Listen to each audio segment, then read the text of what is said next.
मेरा आपसे एक स्पेसिफिक चीज है राकेश जी, आप सब सीनियर लोग हैं कि एक एक लोकतंत्र की बात हम लोग कर रहे हैं जो पार्लियामेंट के बाहर है। पार्लियामेंट के अंदर जो लोकतंत्र के सबसे बड़े रक्षक स्पीकर और अध्यक्ष जी जो लोग रहते हैं, उनका जो रोल आजकल हो गया है, लीडर ऑफ ऑपोजिशन को भी निलंबित कर दे रहे हैं। मतलब वो क्या चाहते हैं भाई? लीडर ऑफ ऑपोजिशन अगर कोई वर्ड यूज कर रहा है नीरव, और हो सकता है कि वो राजस्थान से आते हैं, उनको नीरव समझ ना ही आता हो सकता है कि राजन साहब कोई ऐसा शब्द यूज करें जो मुझे नहीं आता हो, लेकिन वो नीरव शब्द पे, क्योंकि वो मोदी जी के ऊपर उनके हिसाब से कटाक्ष है, उस पर वो कर देना, क्योंकि पार्लियामेंट के अंदर के लोकतंत्र के लिए कौन जिम्मेदार है, उसमें भी डिटरेशन आ रहा है। राकेश दीवान जी, ओवरऑल टिप्पणी और जरा पार्लियामेंट के अंदर के लोकतंत्र की टिप्पणी। बहुत धन्यवाद। एक तो आपका बहुत आभार कि आपने मुझे इतने विशिष्ट मेहमानों के बीच में बिठा लाए। प्रोफेसर आनंद कुमार या सतीश झा जी ऐसे लोग हैं जिनको पढ़ते लिखते हम लोग बड़े हुए हैं। मेरे उनको प्रणाम, आनंद जी को भी। मैं कुछ 2-3 बातें कहना चाहूँगा, और वो इस बात से जुड़ी हुई कि जो आपके दर्शक ने जो प्रश्न किया कि एक दिन की डेमोक्रेसी है, बाकी 5 दिन हमारा 5 साल आराम करते हैं, ये क्यों ऐसा हुआ? और इससे जुड़ती है प्रोफेसर आनंद कुमार की बात, जो उन्होंने कहा था कि हम एक यात्रा पर चले थे। 1857 से हमने 1957-47 तक एक यात्रा की, एक दौर था, वो खत्म हुआ। 47 से समझ लीजिए 50 तक का दौर हम थोड़ा टर्मोइल वाला, थोड़ा उठापटक वाला था, बहुत सारी चीजें हो रही थी। लेकिन 50 में जब हमने अपना संविधान शुरू किया तो एक दूसरे प्रकार की यात्रा शुरू की। उस यात्रा में जिस तरह की तैयारी होनी चाहिए, देखिए कोई भी यात्रा जो आप पहली बार कर रहे हैं, अगर हम आपसे कहें कि चलिए अलीराजपुर चलिए, तो आप अलीराजपुर के लिए पूछेंगे कि भैया क्या क्या चीजें लेके चलना चाहिए हमको। एक मस्कीटो नेट चलनी चाहिए, एक ऑडोमस ले लीजिए, एक टॉर्च ले लीजिए, एक जूता ठीक से ले लीजिए वगैरह, क्योंकि आप पहली बार उस यात्रा पर जा रहे हैं। मुझे जरूरत नहीं पड़ती इस प्रकार के सोच विचार की, क्योंकि मैं बारंबार जाता हूं तो मुझे मालूम है कि कैसे उसको व्यवस्थित करना। हम लोगों ने 50 में ये गलती की कि हम जिस यात्रा पर निकले थे उस यात्रा की कोई तैयारी ना तो तब की, और अब 70-72 साल बाद हम अगर देखें तो वो तैयारी हमको कहीं दिखती नहीं है। आप देखिए, देवराजन साहब जैसे कह रहे थे कि ये जो सवाल है, वो सवाल तो आज के सवाल है ना। आज के सवाल है कि आपका जो पब्लिक सेक्टर बिक गया है, या हम देख रहे हैं, जैसे आपने भी कहा कि संसद में जो जो स्पीकर हैं उनका उनका व्यक्तित्व कैसे कम हो गया, स्पीकर की कुर्सी कमजोर कैसे हो गई। वो छोड़ दीजिए कि वो क्या कह रहे हैं, वो क्यों कह रहे हैं। अभी मुश्किल ये हो रही है कि ये सारी कुर्सियां जो है वो एक व्यक्ति तय कर रहा है। एक व्यक्ति तय कर रहा है कि इस कुर्सी पर इसको बिठालना है, इस कुर्सी पर। अभी आपने हाल में देख लिया चुनाव आयोग का तमाशा, कि वो उसको बदल नहीं चाहते हैं, वो सुप्रीम कोर्ट के सीजेआई को शामिल नहीं करना चाहते, ताकि हम 2 सरकार के लोग तय करें कि कौन इलेक्शन कमीशन बनेगा। इसलिए ये तय करने का काम एक आदमी ने ले लिया। ये सब बातें इसलिए हो रही हैं क्योंकि हम अपनी जो बुनियादी ट्रेनिंग थी एक नई यात्रा पर चलने की, वो ट्रेनिंग हम भूल गए। हम सब तरह से भूले, हम राजनेता की तरह से भूले, हम समाज की तरह से भूले, हम शिक्षक की तरह से भूले। उस समय हमको जिस समाज को पढ़ाना था कि लोकतंत्र यानी क्या होता है, समाज में जब आप लोकतांत्रिक ढांचे में जाते हैं तो किस प्रकार के आपको लेन देन करनी पड़ती है, आप जो हैं उसमें से कुछ चीजें छोड़नी पड़ती हैं, कुछ चीजें ऐसी हैं जिसको आपको स्वीकार करना पड़ता है। ये चीजें हमको उस समय से सिखाने की जरूरत थी। हमारे यहाँ जो पार्टियों के ढांचे हैं, वो ढांचों ने एक स्तर पर अपनी कोशिशें जारी रखी, लेकिन वो कोशिशें जो है कालांतर में बहुत, मतलब मैं इतना ज्यादा समय भी नहीं कहना चाहता हूँ, लेकिन 70 के दशक तक आते आते, 80 के दशक तक आते आते वो सारी कहानियां खत्म हो गई। मुझे मालूम है लेफ्ट पार्टीज की पार्टी क्लास हुआ करती थी एक जमाने में, समाजवादियों की बाकायदा इसकी ट्रेनिंग होती, मतलब कक्षाएं होती थी जिसमें बताया जाता था कि भाई हमारे समाजवाद के मूल सिद्धांत क्या हैं और उसका डेमोक्रेसी में क्या स्थान है। वो अपने कार्यकर्ताओं को प्रशिक्षण देते थे। ये सारा का सारा जो है 70-80 के दशक तक आते आते खत्म हो गया। अब एक भीड़ है आपके पास जिसको जिंदाबाद मुर्दाबाद आपको कहना है, उसका काम ये है कि वो जिंदाबाद मुर्दाबाद करे, और इसलिए जो वो आपके दर्शक कह रहे हैं वो ठीक बात कर रहे हैं कि हमने अपने नागरिक को अंततः सिर्फ वोटर बना दिया, और वो प्रक्रिया में हम सबकी गलती, हम सबकी चूक है। एक बात। दूसरी बात मैं कहना चाहता हूं कि लोकतंत्र में जो बड़े स्तंभ हैं, मीडिया को मैं असल में स्तंभ मानता नहीं हूं।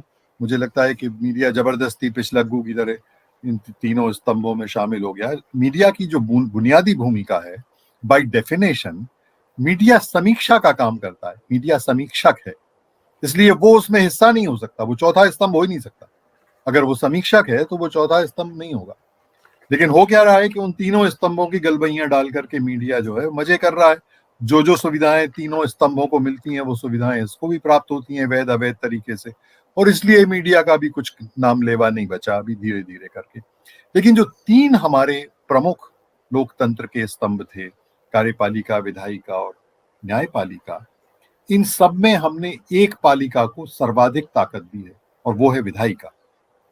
मैं और थोड़ा व्यापक कहूं तो पॉलिटिक्स, ये हम सब लोग कहते रहे, आप भी कहते रहे होंगे। आनंद कुमार जी से तो मैंने बार बार इसको सुना और सीखा है। जिन पार्टियों में मैं रहा, समाजवादी मित्रों में रहा, वामपंथियों में रहा, सब में हमको ये कहा जाता था कि बिना पॉलिटिक्स के नहीं होता। ये बात बिल्कुल वाजिब थी, लेकिन कौन सी पॉलिटिक्स? हमको यही समझ में अभी नहीं, और वो हम नहीं बता पाए कि किस पॉलिटिक्स की हम बात कर रहे हैं। क्या हम इस पॉलिटिक्स की बात कर रहे हैं जो नरेंद्र मोदी कर रहे हैं? अगर हम उस पॉलिटिक्स की बात कर रहे हैं तब तो फिर इसकी बातचीत करने का कोई मतलब नहीं है।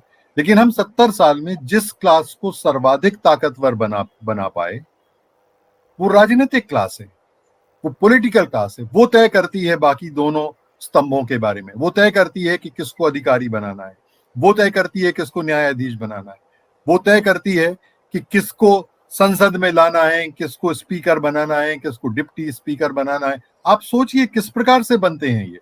अभी पिछले कुछ सालों का ही देख लीजिए इतिहास। किस किस आधार, मतलब कोई गुणवत्ता की बात करते हैं क्या? कोई बहुत पढ़े लिखे विद्वान लोग हैं क्या? कोई आउट ऑफ दिस वर्ल्ड हैं क्या? बिल्कुल नहीं। केवल एक गुण चाहिए उनका कि वो उनको यस मैन होना चाहिए, उनको हाँ बोलना चाहिए। उनको जो सत्ताधारी लोग हैं वो जो कह रहे हैं उसमें हाँ बोलना चाहिए। तो ये मैं दूसरी बात कर रहा था। तीसरी बात मैं कहना चाहता हूं कि इस प्रक्रिया में जो हमारा वोटर है, जिसको हमने वोटर की हैसियत में घटा दिया है, वो बहुत दयनीय होता गया, और ये अभी भी हो रहा है। अभी मैं आपको एक उदाहरण देता हूं कि हमारे यहाँ मनरेगा नाम की एक चीज है जो बनी थी, पिछली सरकार ने उसको बनाया था 2005-6 में। उस कानून में एक जो सबसे बुनियादी बात थी वो ये थी कि आपको आत्मसम्मान मिलेगा। आप कर्मचारी, उसमें बहुत बुनियादी चीज थी, आप करेंगे क्या, उस काम का क्या करें, मनरेगा में क्या काम करने वाले हैं। तो उस जमाने में जब ये कानून आया था तब यहां तक कहा जा रहा था कि अगर ग्राम सभा ये तय करती है कि हमको अपने गांव में आग लगाना है, तो सीईओ को आंख नहीं झपकाना पड़ेगा, उसको माचिस और तेल का डब्बा देना चाहिए। ये संवैधानिक ढांचा था कि उस ग्राम सभा को जो तय करना, जो उसको निर्णय करना, ये बहुत महत्वपूर्ण बात थी। ये पहली बार हमारे देश के लोकतंत्र में नागरिक को ताकत देने की बात हुई थी। ये जो दो बात बड़ी हुई, एफआरए का हुआ और मनरेगा का हुआ। वो मनरेगा जिसमें कि नागरिक को ताकत देने की बात हुई थी, उसमें मजदूरी की बात नहीं थी। ये स्कीम जो है, आप अगर उस समय के डॉक्यूमेंट्स पढ़ें, और उसमें उसी कानून में भी ये बात बहुत स्पष्ट है कि ये नागरिक को ताकतवर बनाने की बात है, ये मजदूरी की स्कीम नहीं है। लेकिन हमारी पूरी कार्यपालिका ने, और उसके साथ विधायिका भी शामिल हुई, उसने मिलकर के इस पूरी स्कीम को मजदूरी की स्कीम बना दी कि आपको जो है साल में 100 दिन का रोजगार मिलेगा, और वो रोजगार, उस रोजगार में फिर बहुत सारे धंधे उल्टे सीधे भी हुए। जैसे अब ये हुआ कि न्यूनतम मजदूरी नहीं मिलती मनरेगा में। अलग अलग राज्यों में जो तय था, जो सुप्रीम कोर्ट का एक बड़ा फैसला है कि आपको न्यूनतम मजदूरी से कम मजदूरी देना अपराध है। लेकिन सारे मनरेगा में, सारे देश में, अलग अलग राज्यों में अलग अलग उन लोगों ने बना के रखा है, और उस हिसाब से मनरेगा। मैं केवल ये बताना चाहता था कि उसको कमजोर किया गया। बजट देख लीजिए, केंद्रीय बजट लगातार मनरेगा का कम होता जा रहा है। ये कहा जा रहा है कि मनरेगा के कारण किसानी खटाई में पड़ रही है, क्योंकि मजदूर जो है वो 100 रुपए लेके वहां चला जाता है, यहाँ नहीं आता। ये इस तरह की बेहूदी बातें, जो बुनियादी आधार था वो किस स्कीम को आप बढ़ावा दे रहे हैं? आपने कहा कि 80% लोगों को हम 5 किलो अनाज देंगे। आप अपने नागरिक को भिखमंगा बनाने पर ज्यादा जोर दे रहे हैं। जो उसकी गरिमा बनानी थी, जिस पॉलिटिकल क्लास को कुछ ऐसे काम करने थे जिससे वो गरिमा बनती, उसका आत्मसम्मान बनता, उसके निर्णय सुने जाते, उसकी बात सुनी जाती, गांव के स्तर पर सुनी जाती, उस स्कीम को आपने कमजोर किया। जो स्कीम आदमी को थाली लेकर, आप सोचिए कितना दुखद है कि हमारे, और उसके लिए तर्क दिए जाते हैं कि मध्याह्न भोजन इसलिए जरूरी है क्योंकि बच्चे जो हैं वो स्कूल आ जाएंगे और हम उसको खाना खिला देंगे।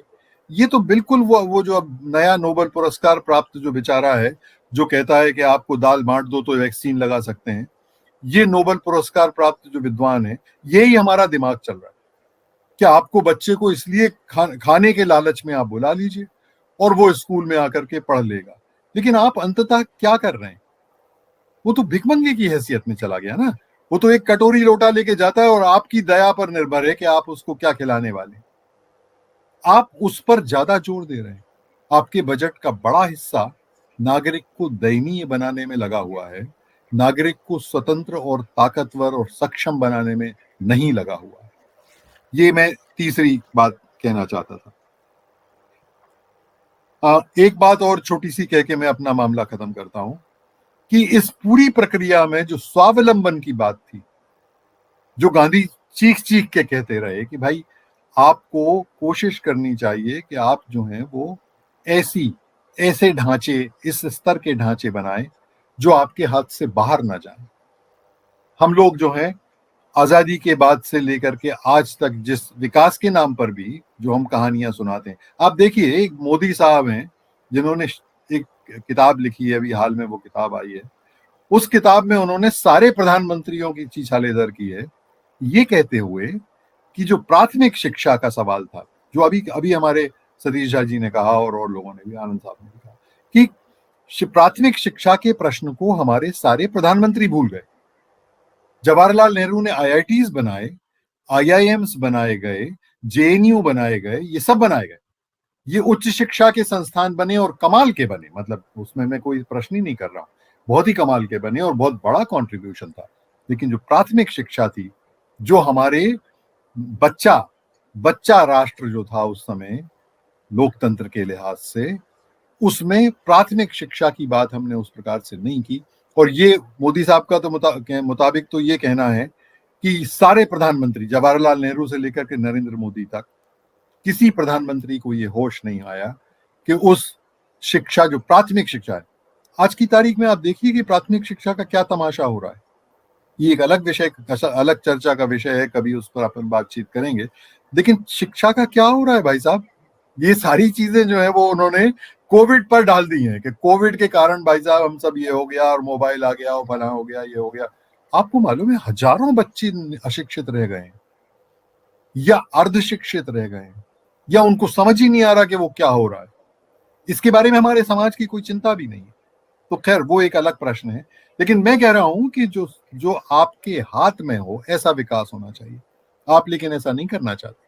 आप 70 के दशक से जो विकास की आपने परियोजनाएं बनाई, वो ऐसी बनाई जो आपके हाथ से बाहर की थी। आपको बड़ा बांध बनाना था, आपने बनाया, वो बांध आपके हाथ में नहीं है। जो लाभार्थी है उसके हाथ में भी नहीं है, जो पानी खोल रहा है उसके बेचारे के हाथ में भी नहीं है। वो सारा ताना बाना किसी तीसरी ताकत के हाथ में है, बिल्डर के हाथ में है, विदेशी पैसा जहां से आप लाते हैं, अनुदान वगैरह और ये सब लाते हैं, आईएमएफ और वर्ल्ड बैंक वगैरह, उसके हाथ में है। और आप ऐसे स्ट्रक्चर बनाते रहे जो आपके हाथ से बाहर जाते रहे, आपके समझ ही नहीं पड़ रहा। अब देखिए, आप उत्तराखंड में अगर आपको सड़क बनानी थी 4 धाम की, तो वहीं के लोगों से तो जरा पूछ लेते ना भाई, जो 4 धाम के वासी हैं, कि भैया तुमको कैसी सड़क चाहिए। उन लोगों ने अपनी बात कही भी। राधा बहन से मैं कल बात कर रहा था, राधा बहन के नेतृत्व में बड़े आंदोलन हुए उस इलाके में कि भाई ये इतनी बड़ी सड़क की जरूरत नहीं है। रवि चोपड़ा ने जो रिपोर्ट दी उसमें उन्होंने कहा कि 6 लेन की जरूरत नहीं है महाराज, पहाड़ में आप 6 लेन बनाएंगे तो पहाड़ का। आज क्या स्थिति है उत्तराखंड की? मेरे एक मित्र हैं जिनसे मैं कल बात कर रहा था, उन्होंने कहा कि अगले 10-15 साल 20 साल में उत्तराखंड और हिमाचल नामक राज्य इस देश में रहेंगे कि नहीं रहेंगे अपने को पता ही नहीं। आप किसी भी दिन टीवी देखी लीजिए उखड़ के, वो जो जिस तरह से लैंडस्लाइड और ये हो रहा है।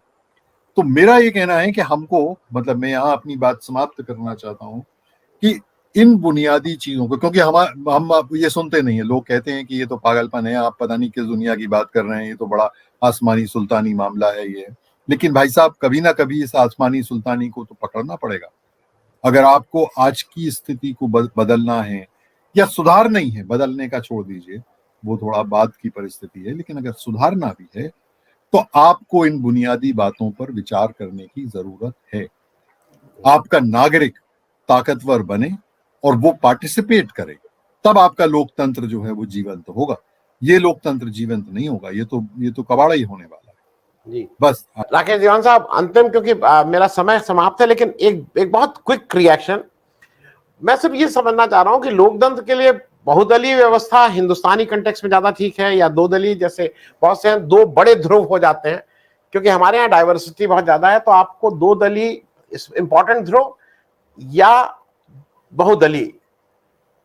वेरी क्विक रिएक्शन, राकेश दीवान भाई साहब। नहीं, मैं ये कहना चाहता हूं कि देखिए, जितने अधिकतम लोग लोकतांत्रिक प्रक्रिया में पार्टिसिपेट करें, वो प्रक्रिया या वो विधान मुझे लगता है बेहतर है। और इसलिए मैं मानता हूं कि बहुदलीय लोकतंत्र ज्यादा बेहतर है बजाय दो दलीय के, क्योंकि फिर आपके पास बहुत सारे ऑप्शंस हैं, बहुत सारे विचार हैं, बहुत सारे लोग भले ही वो हार जाते हों। हमारे बहुत सारे साथी जो हैं, समाजवादी पार्टी के साथी रहे, वो चुनाव लड़ते रहे, उन्होंने अपनी बात तो कम से कम कही अपने समाज में कि भाई हम इससे सहमत नहीं है।